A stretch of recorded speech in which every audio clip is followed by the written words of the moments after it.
Welcome back. Well, it seems like we've had a plethora of great movies coming out lately, and that's keeping our entertainment reporter very busy. But Jim Ferguson says that the one he's covering today is one of the best films of the year. Let's see which one it is. Good morning, Jim.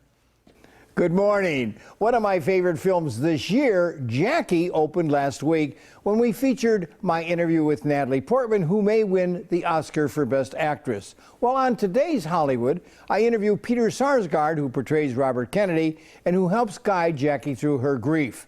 And the journalist telling the story is played by Billy Crudup. I can't imagine when you're given a script and you're told you're going to play Bobby Kennedy in this movie, which takes place right after the assassination. The legacy of the Kennedys, it's like fiction.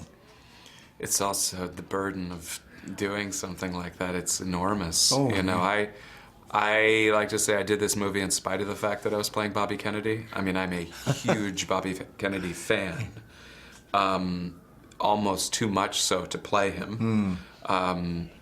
I don't typically even like playing real life people because it's not my life, it's theirs. You know, how would you like someone playing your life? Oh, yeah. So it's a very confusing thing to do as an actor, and really what you have to do is not worry about it that much, you know. But yeah, I did this movie because I wanted to work with Pablo and Natalie and Darren and, you know. Professionals. Yeah, that's why you do something. I can't imagine the grief that Jackie and Bobby went through when you had the whole world mourning them. But it's not just grief, you know, it's not just sadness, it's not just despair, because her husband's head in front of her was, I mean, the violence is so extreme. And what this movie does is, we're not with this Bruder tape footage, we're with Jackie and what she must have felt. So I feel like it's as much post-traumatic stress syndrome as anything for her. And that for the people around her, like Bobby, who weren't there for the act itself, they have a different experience. And he felt a little guilty.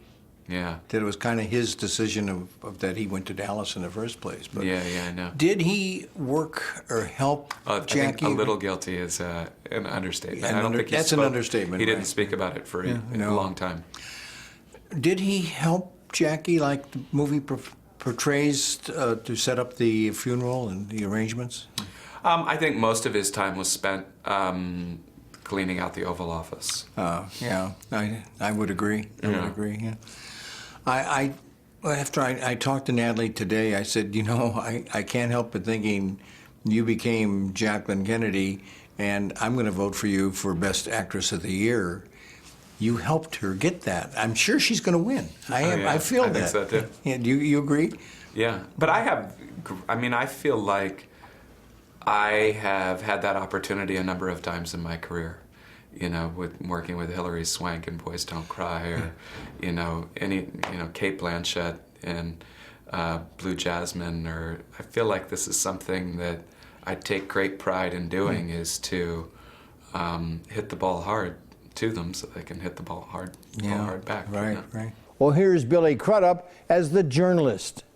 Your character, you should be sitting in this seat because you play the interviewer. That's right. Am I correct? That's absolutely correct. And a lot of people were curious as to, did Jackie do an interview such as your character portrays in the film? Well, there is a published article by Theodore White that came out shortly after this experience, and apparently it was at Jackie's behest that he come and speak to her because she wanted to begin to talk about the Kennedy legacy and what it meant to have him in office for the country.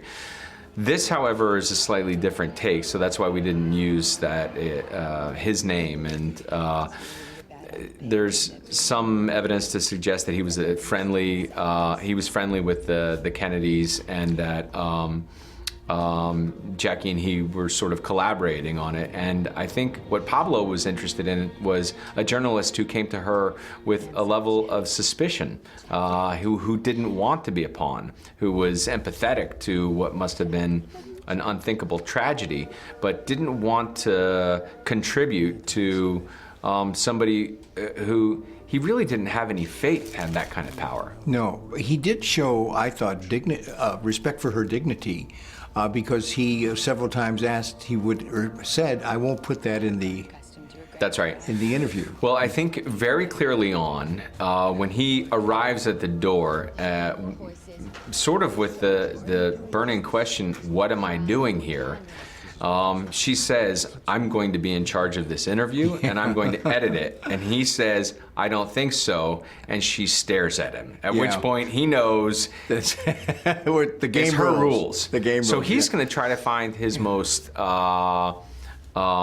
investigative approach under those rules. And I think that's where the game starts with them. Now, when you're sitting across from Natalie Portman, the actress, was that kind of a weird feeling that, boy, she's Jackie? I have to say, you know, it's what we want all the time as actors. We want the full capacity of that reality. We want all the artifacts to be exactly right. We want the people, the actors who are playing these people, to be those people. Yeah. Not the least of which, because it makes our jobs a hell of a lot easier, but it also provokes the creative imagination in a way, because you feel so inspired by the reality that's in front of you. And frankly, the work that she was doing was at such a high caliber that it made my job very easy, except for when, as an actor, I was in such admiration of what she was doing that I was taken out of the scene. In my opinion, Jackie is one of this year's very best films and deserves an A. Also opening today, the comedy Office Christmas Party, starring Jason Bateman. I'll see you right here next Tuesday on The Morning Blend with the legendary John Legend, who appears in La La Land.